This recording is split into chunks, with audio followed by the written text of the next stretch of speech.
very enviable life force. A life force you're going to share with me. But you said if I made it through, I'm free! I lied. Nobody... Not every movie can be a masterpiece, nor should every one you watch be a work of art. You need slop as much as you need intellectual films. Today, I'm making a defense case for movies you're meant to turn your brain off for and enjoy the ride. Recommending some for you to seek out, watch for yourself, and even say hell yeah to. Because after all, not every movie just meant to be fun is bad. For starters, a favorite in my friend group for years when we need a dumb ride to have fun drinking and joking around as we vibe.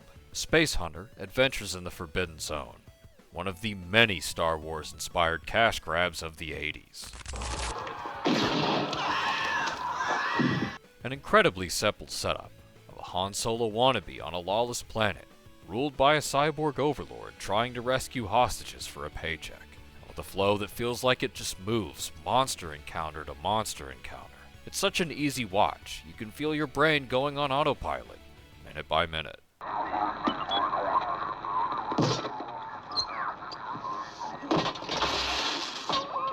Does it try to say anything smart or interesting about the gun-for-hire's lifestyle, or what living in a criminal fascist state might entail? Nope. It's more interested in having the main villain be a creepy weirdo and having the lead shoot at stuff. Yes.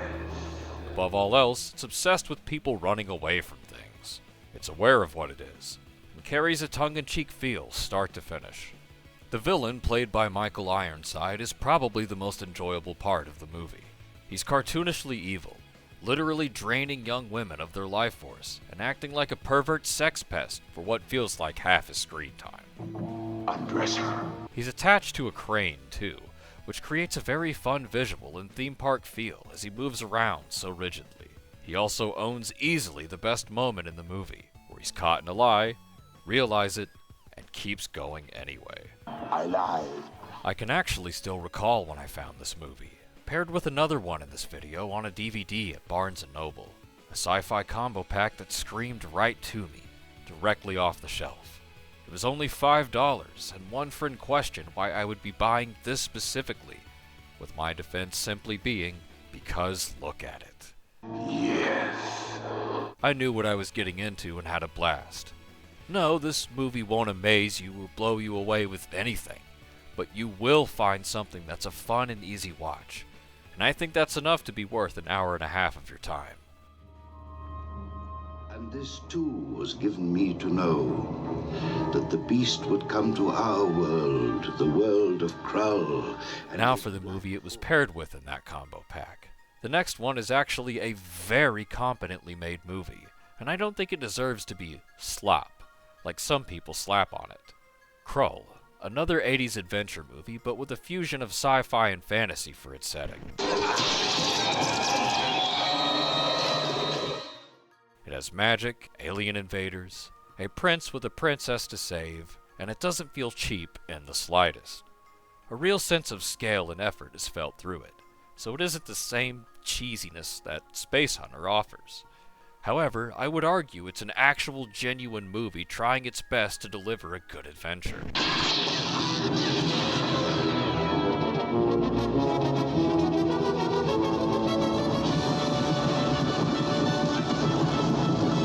The prince I mentioned earlier obviously serves as the protagonist in a very classic setup, where he needs to save his princess fiancée. He's likable enough and charming, as are most of the companions that tag along. I don't kill men without good reason. Nor do I. I'd be thankful for it. Especially the Cyclops, who can see the future, but only when and how he dies. Oh yeah, and that one bandit traveling with them is Liam Neeson, so that's neat. Oh, my sweet. She doesn't hold a candle to you. Of course, the twist being she's captured by alien invaders with their own stormtroopers, who appear to be some bug-like thing occupying the armor, and scream in a very over-the-top, high-pitched sound whenever they get killed. That part is very fun, with my friends and I once making that a drinking game by itself. Since it does take itself more seriously than our last entry, it does have some slower moments to build on the characters and set the tone, and that's alright. Again, the characters serve their purpose enough and are a good little group. The odd selling point of the movie is this ninja star-like artifact that's the magic MacGuffin to beat the big bad that shoots lasers? I don't know, but the prince throws it and destroys whatever he throws at it. So do yourself a favor, put on Kroll, and you'll find a nice adventure that can entertain anyone looking for a nerdy flick. What do you think we should do? We don't have orders about escape attempt. So?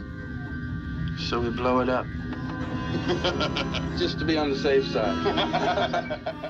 Delving fully back into the world of sci-fi, from the master of schlock himself, Roger Corman, comes Battle Beyond the Stars. Another blatant Star Wars cash grab, only choosing a different Akira Kurosawa samurai movie to base itself on. Cinephiles will quickly pick up how this is essentially just a cheaper, shorter, and worse Seven Samurai. Not the only member of its kind, Rebel Moon. You would stay here in peace? Its effects, sets, look like they could pass for being from an episode of Star Trek, not a big Hollywood blockbuster. And that's part of the fun. It doesn't have a ton of aliens, but tries to make up for that with some fun ideas of the few present, like the hive-minded called Nestor, who aid in the defense of Akir simply because they're bored. And all of you want to help us? These 5 facets, yes.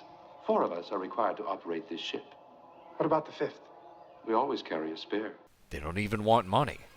They just want to do something new, so they decide, screw it, let's join a war. The other notable alien ally being just a lizard dude named Cayman, who sort of fills that role of, they're a villain, but they're on our side type of character. You are about to be digested by a zyme. A zyme? A creature who consumes living organisms. There's also the obligatory over-sexualized Valkyrie, so that might be a turnoff for some watchers, but I think it just goes hand in hand with being a sloppy cash grab. If you're asking, since it sounds so shallow, why am I talking about it today? Easy, because it's still fun. Just like Space Hunter, it knows fully what it is, and doesn't try to be on the same pedestal that Star Wars and Seven Samurai rest on. It's even on the nose about its inspiration, having the group of people being threatened and in need of help named the Akira, after Akira Kurosawa. Throw it on when you're bored and tired. You don't need your brain for Battle Beyond the Stars. You'll have fun one way or the other, either at how cheap it can look and feel at times, or how simple and cheesy it is. With that, I promise it's the last 80s sci-fi flick I'm talking about today. Now let's move on to over-the-top action. With not the first, and not the third, but the second Expendables movie. I'm back. Expendables 2 is what this whole franchise should have been. It's a cheese fest, start to finish. Over the top, dumb as hell, and by God is it fun. I heard another rumor that you were bitten by a king cobra. Yeah, I was. But after 5 days of agonizing pain, the cobra died. Starring a bunch of middle-aged and old men, several of them being iconic action stars back in their primes like Sylvester Stallone, Bruce Willis, and Arnold Schwarzenegger. The movie is literally just about these dudes going after Jean-Claude Van Damme's character named, and I shit you not, Velon. Start the engine! Get that thing in the air! I want to make some money! Yes, the villain's name is just Villain pronounced differently. Come on, Villain. The movie is also so absurdly stupid it tries to paint the protagonist crew of mercenaries as good guys, when in theory they aren't any different than the evil mercenaries they spend the movie slaughtering by the thousands. And I do mean slaughter, because they mow these people down like they're playing some kind of arcade game, and at times stand in the wide open and kill like a dozen guys just from spraying their guns like lunatics, when they don't have Hawkeye-like perfect focused aim. Every action cliche is here, and it doesn't hide any of it.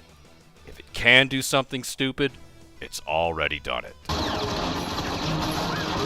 Some cool fights, a charismatic cast of legends, and a self-awareness to know it shouldn't be a serious flick that led to this perfect storm of cheese makes The Expendables 2 a fun send-off story to the corny action movies of old.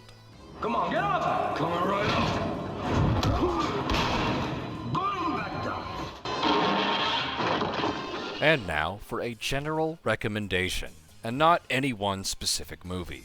I greatly encourage any and everyone to throw on just about any random kaiju movie of the 1960s and 70s. So many, if not the vast majority of them, were made extremely cheap and incredibly quick to maximize profits. Basically the definition of slop, but the kind that'll have you laughing at the effects that were bad even for the time, and the nonsensical stories.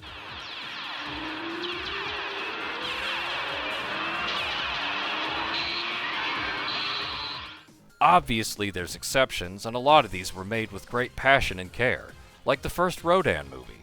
But for the most part, these were silly movies meant to entertain the masses and sell merchandise.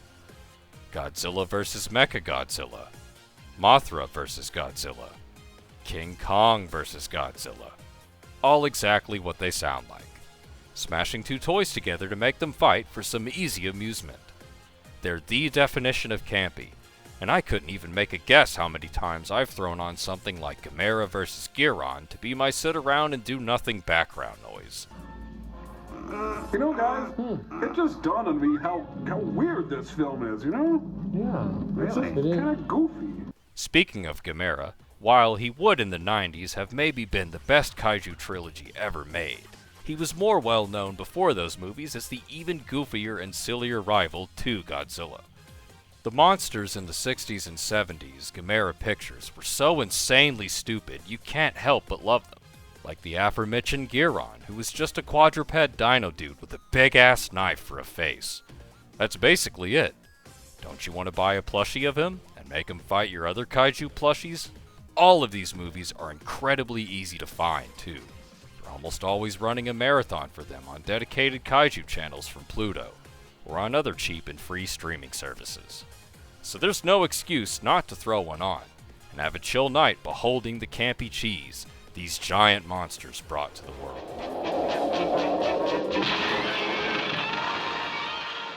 Now, do you remember how I said we were done with 80s sci-fi flicks in this video? I lied. The last movie I'm discussing today I feel is the most well-made and acted of the lot. Life Force from 1985. A crew of astronauts discover an abandoned ship, hosting alien psychic vampires that, you guessed it, drain people of their life force. That isn't all they do, as doing this transforms the victim into a crazy zombie that can explode.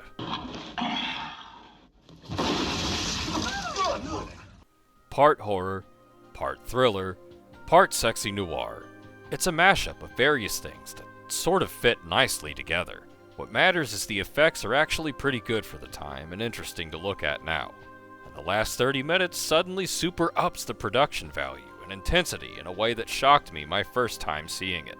It kind of tricks you into thinking it's a much higher budgeted movie in some ways, and then reminds you it's a movie from Canon Studios when it does silly things, like using a totally different actress for the psychic vampire for one scene and one scene only, presumably because she wasn't available that day, or it was an added scene for a reshoot.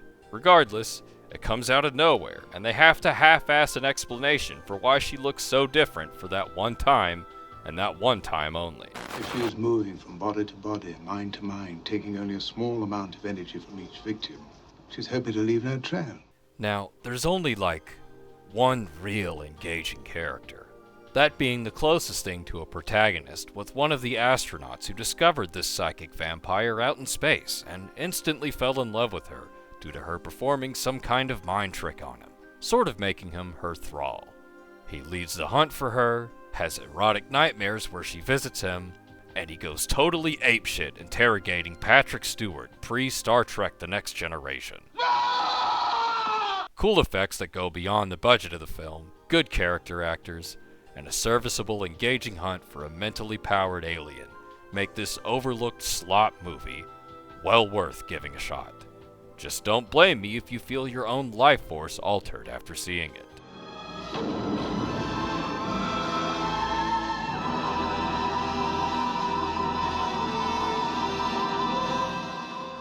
Some days, You're too tired for a thought-provoking masterwork, too depressed for a harrowing drama, or just don't have the energy to fully focus in on anything. That's where movies like this can come in clutch. Slop shouldn't always be looked down upon. It should be given a fair chance and viewed through different lenses. That's why I suggest, on a tired day, you put on one of these mini movies and let them take you away on a fun, easy watch. Thank you for watching, and we'll see you next time with more film recommendations.